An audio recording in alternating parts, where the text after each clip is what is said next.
Welcome back to our training series on setting up Student Manager.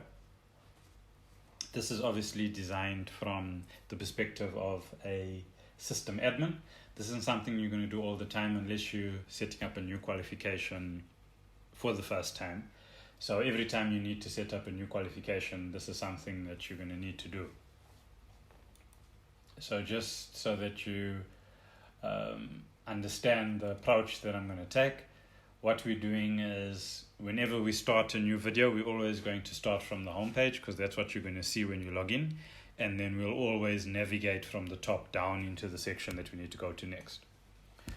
So in the previous video, we added a qualification.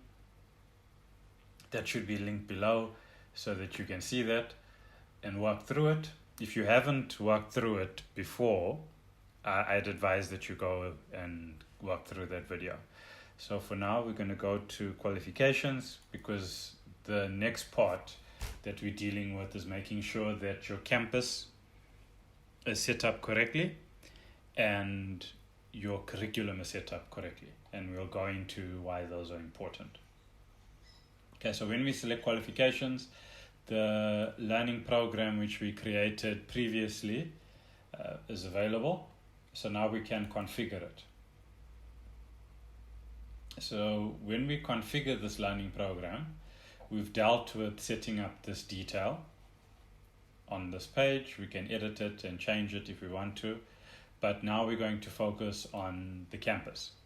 So what's important about this is you can have a particular learning program only offered at certain sites because in the system, we also differentiate between campuses, and at campuses, you can have different venues.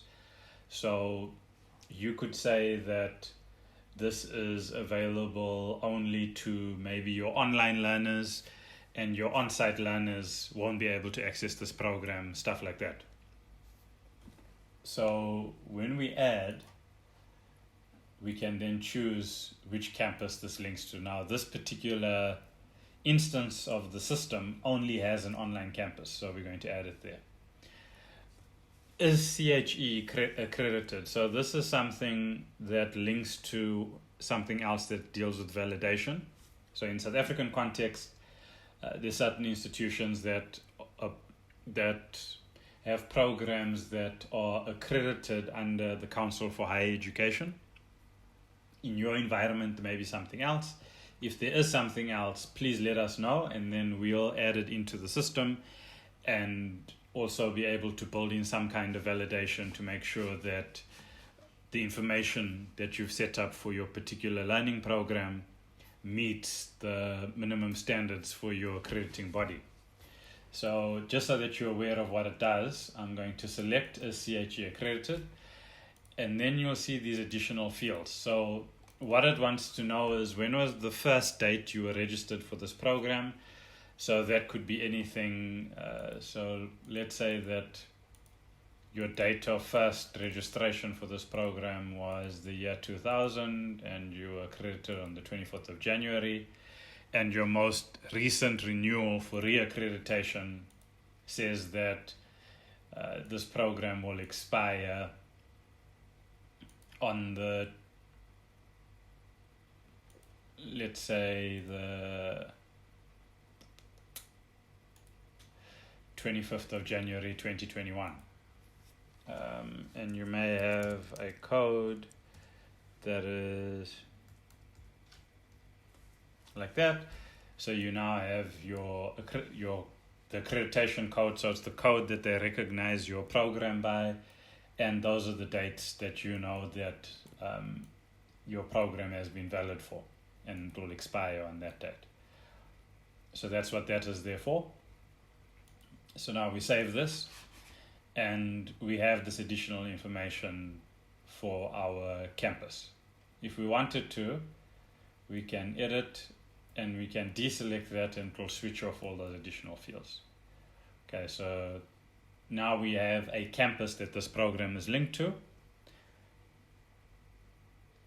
Okay, so now the challenge is, what is the learner going to study in this particular program? So what happens here is you need to set up a learning program or a curriculum. And what this is a program. So think of your learning, it's sort of your learning pathway. So think of the curriculum as your learning pathway. So what bodies of knowledge or content is the learner going to pass through in order to reach this end goal of attaining this particular learning program or qualification? So in order to do this, obviously we need those smaller bodies of content. So now what we do is we go to qualification modules and make sure that we have modules that will link up to the program we're trying to create. So let's say that we are attempting to teach somebody how to build a learning program. Okay, so we have these modules. If we needed another module, we could come here and we could say add new module, give it a name as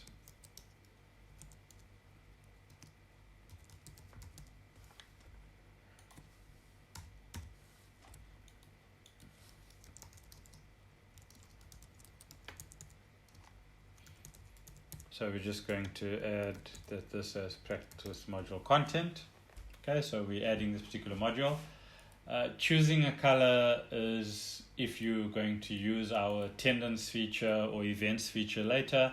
So it just changes the color that you will have this particular course or module appear on the calendar with. So now it will have this lime color if it appears on the calendar.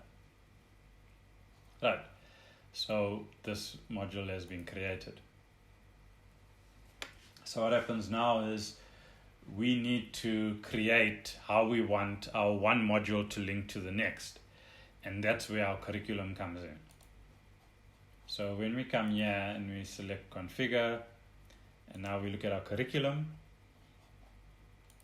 we can now add a new curriculum, and I'm just going to call this our standard. This is my standard learning path.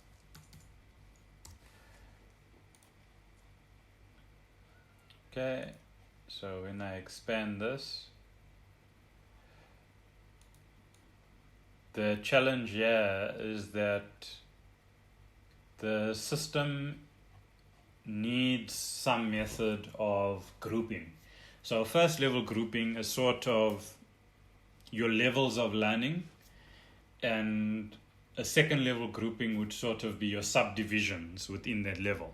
So some institutions will have year 1, year 2, year 3, year 4, and within that they may have term 1 to 4 or period 1 to 4 or module 1 to 4 or sessions 1 to 4 or some type of grouping for the courses. So what I'm going to do is I'm going to add a level grouping, and I will just call this level 1.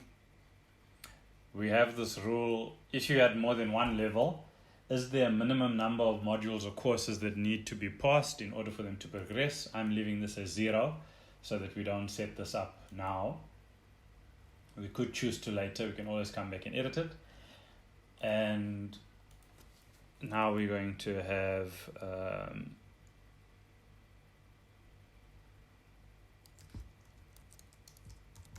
I'm just going to call this course modules because we only have one level.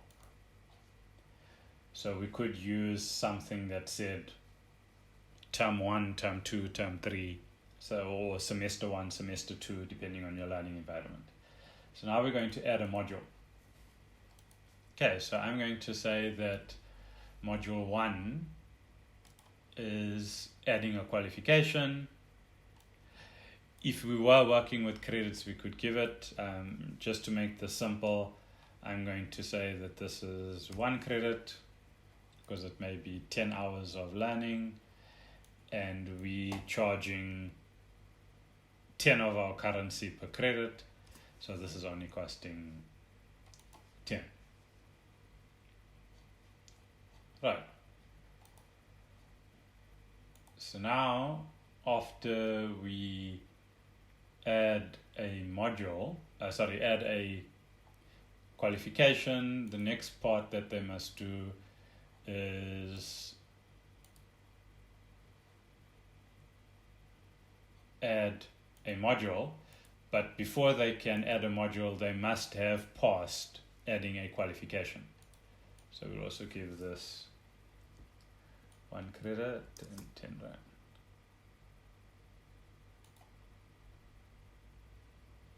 Right. So after adding modules,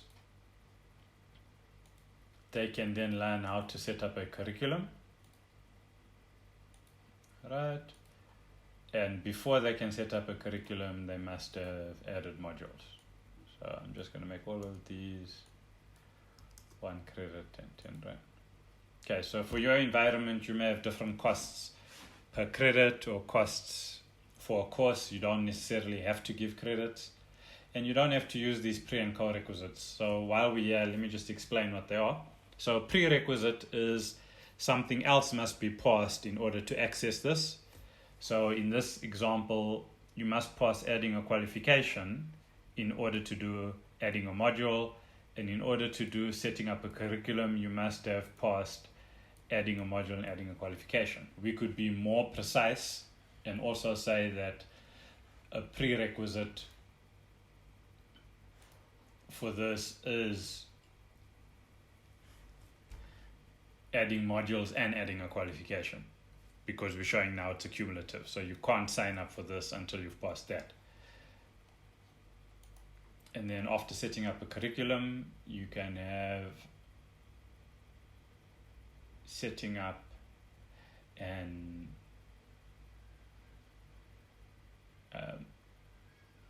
adding groups.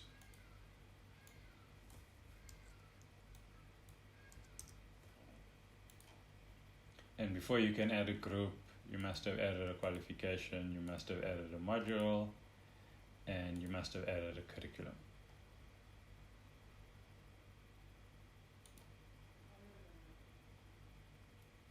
Right. As you can see, things shift here alphabetically. So adding a group is even though it's listed, yes, we're going to have this other ordering on the page, but we don't order according to that. This page is listed alphabetically. So let's say the next thing we want to do is adding an intake, but adding an intake is only, you can take it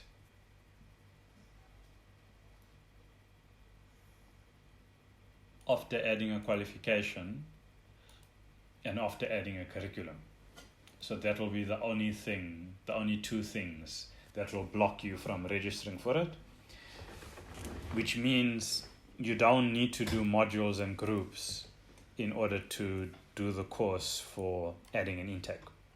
Okay, this can get a bit hairy, but you generally are informed by your progression rules for your institution, and all you're doing is you're going to transfer that onto this page so that you can assist your staff who are involved with the registrations to be able to effectively administer your learning program. And they're supported now by your learner management system, which gives them guidance that, oh, this person can't register for this particular course because they haven't met the prerequisite. Okay. So now we have a curriculum which has given us some kind of learning path. So because we have this learning path, we can then go on to setting up an application. So by setting up an application, it's you going to set up all the rules around how somebody is going to access your particular course, your particular learning program or qualification. So hopefully you found this useful. Take time to play with it in the system. And then once you are comfortable with this concept of because you would have done setting up the qualification. So once you're comfortable with making sure your campus is set up properly and you have a curriculum or learning path set up properly, bearing in mind that a curriculum needs modules, so you need the modules first, and then you can come in here and lay out when somebody is going to attempt the different modules during their time at your institution. That's why we refer to it as a learning path. Once you've designed your learning path, then you're ready to move on to dealing with how somebody will access your program online, and then after that, how somebody would actually get into your different courses at your institution. So thank you again for coming to this particular video. I hope that you found it useful.